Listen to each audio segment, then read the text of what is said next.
بسم الله الرحمن الرحيم الحمد لله رب العالمين الصلاة والسلام على سيد الأنبياء والمرسلين وعلى آله وأصحابه أجمعين اللهم صل على سيدنا محمد وعلى آل سيدنا محمد كما صليت على إبراهيم وعلى آل إبراهيم إنك حميد مجيد اللهم ألهمنا مراشد أمورنا وأعذنا من شرور أنفسنا. But we noticed when the fear of this virus spread amongst the people of Islam is that for a certain reason everyone got panic about death. Whereas the shan, the status, the nature of a believer is that we are not supposed to be scared of dying. Death is something which is hatmi, lazimi. It's like you got a certain date which you have to fly out of the country. And you know that you are now going to leave your family. That date is like lazimi. No one is scared of that date coming. The only thing is that we will be sad that when the date will come, then everyone will cry. But you can't be scared of something that is definitely going to happen. Rather, the shan of a believer is that he knows after death, one of two worlds will open up. It will either be a better world or it will be a worse world. So the fear of a believer is not death. The fear of a believer is how I'm going to die. That on that day when that flight has to take place, in which direction is my flight going?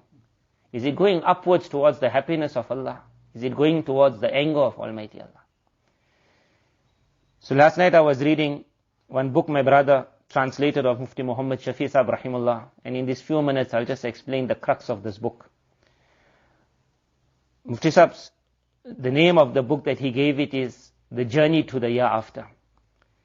He writes the reason why he penned this down was, for many years he had the thought of gathering what happened at the end of the life of many great people. Because when we see their end of their life, that they were not safe at that moment from a final attack of the devil, the shaitan, then the question will come amongst us that we're not on that high level. If the devil could not leave them, he's not going to leave us. That fear.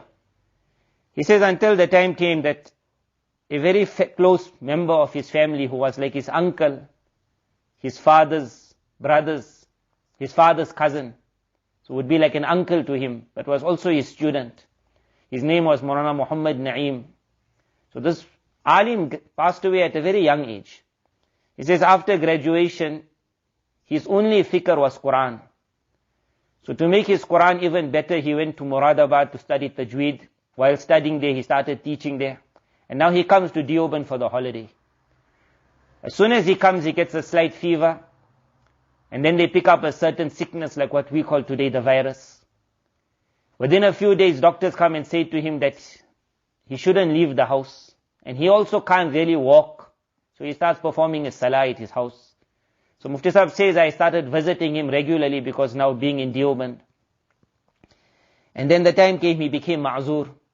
Only vomiting, only vomiting. So he says on the last day, it was a Friday, the end of Zulqa'dah. I reached the house by after Maghrib. The family said to me from Asr time, we found that he started talking what we will say nonsense. He's out of this world. Mufti Sahib says, as soon as I went in his presence, he looked at me, he made salam to me.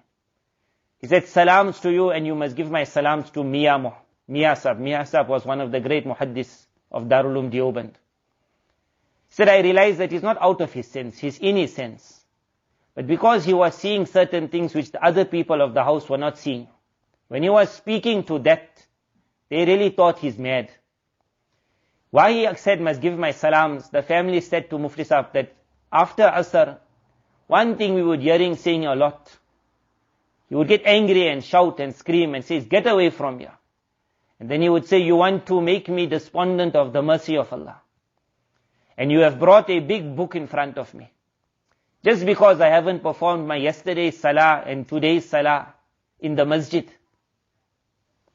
He says, but Mufti Shafi and Mia Sahib has already told me. Imagine what and what he's speaking. He said, they have already told me, don't be despondent in the mercy of Allah. He said, when I entered, I realized that what he was speaking and his family couldn't understand, he was speaking to the devil. But the point I wanted to make note now is, see the match started from Asr time. Mufti Sahib says he passed away at 9:30 at night. From Asr time till 9:30, Hazrat Mufti Shafi Sahib says, I was there for 1.5 hours. 1.5 hours I saw this match taking place. It started from Asr, but it ended at 9:30. 1.5 hours, Mufti Shafi Sahib says, I saw it. He says, that thought will not leave my mind. That when such a person went through a wrestling match with the devil for so many hours at the end of his life, he says, in that 1.5 hours when I was there, sometimes he would be vomiting. Then he would get strength.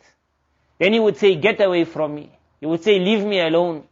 Then he would look at Mufti Shafi Sahib and say, what must I read? So Mufti Sahib would say to him, say, La ilaha illa anta subhanak, inni kuntu min al-zalimin. Oh Allah, you are pure. Indeed, I am the oppressor. He says, then I saw him trying to read the next verse, وَكَذَلِكَ نُنْجِ الْمُؤْمِنِينَ. In this manner, we will save the believers. He said that word wasn't coming out. He's trying. Then he said loudly to the devil, why do you want to stop me reading Quran? I won't stop reading Quran. And then he started reading. وَكَذَلِكَ. In this manner, we save the believers. Then he started saying, oh Allah, I heard the hadith that your mercy comes over your anger. How can I not trust in your mercy? But what it was for Mufti Sahib and what it was for me and you when hearing this incident, he says, I always had so much of respect for this boy. How he loved his Quran.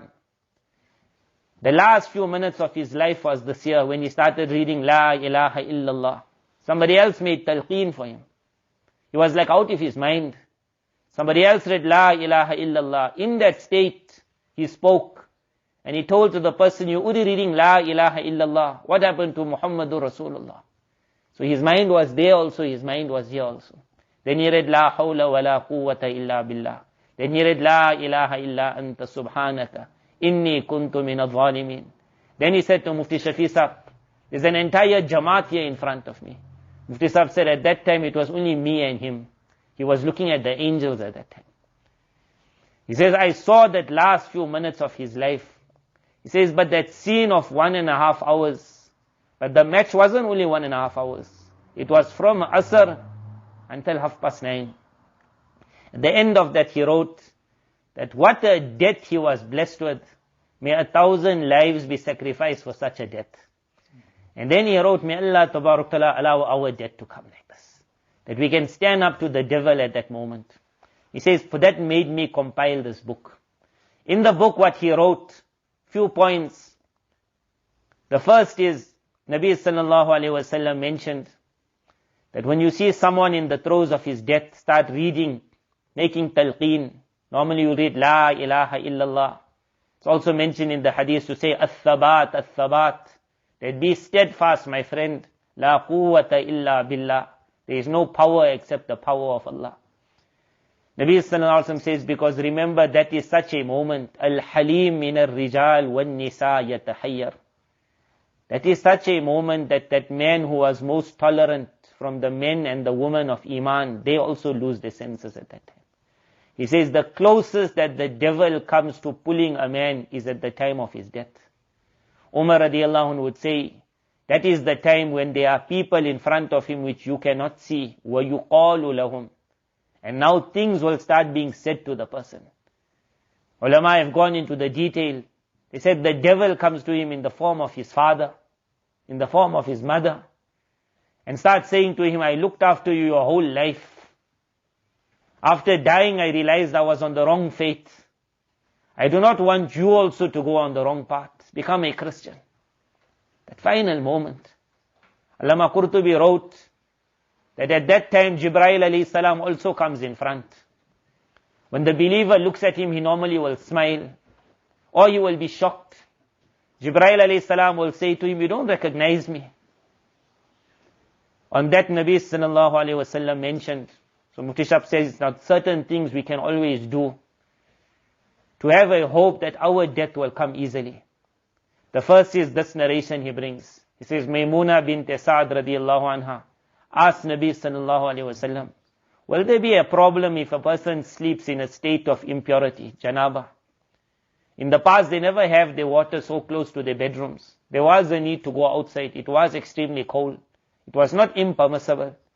Nabi sallallahu alayhi wasallam said, Ma uhibbu. I do not like that a person will sleep at night and he is in a state of a major impurity. If he can't take the ghusl, at least let him make a wudu. And ulama mentioned the meaning of wuzu here also means minimum washing the hands, putting water in the mouth and in the nose. Nabi sallallahu alayhi wasallam says, because Jibreel alayhi salatu wasalam, he says, I fear that if the death of that individual has to happen at night, then Jibreel alayhi salatu wasalam will be unable to come close to him because he's in that impure state. To get the angel Jibreel alayhi salam at that moment is something we must all wish for. So one is, before sleeping, everyone should think, what if I pass away tonight? To make sure I am pure and there is nothing impure around me. The second is to think of our life. A Sahabi radiallahu anh could not read the kalima. Sahaba radiallahu anh came and asked Nabi sallallahu alaihi wasallam in the throes of death, but the kalima is not coming out. Nabi sallallahu alaihi wasallam asked, would he not read the kalima in his life? Then what is stopping him now? So he stands up, he goes in his company. He says, read. He says, I cannot read. He says, why? He says, I was disobedient to my mother. Sahaba radiallahu anh are sent immediately to explain to the mother the situation. The mother forgives the son. The boy just at that moment, the message has not even come back.